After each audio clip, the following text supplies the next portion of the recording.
हनुमान् श्रीपदो वायुपुत्रो रुद्रो नघोजरः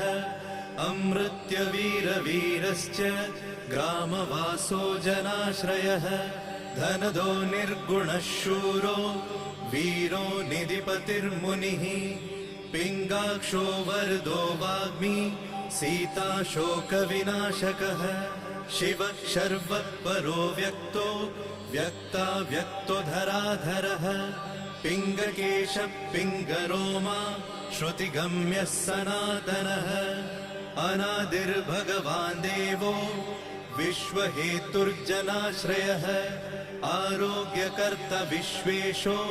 विश्वनाथो हरीश्वरः भर्गो रामो रामभक्तः कल्याणप्रकृतिस्थिरः विश्वम्भरो विश्वमूर्तिर्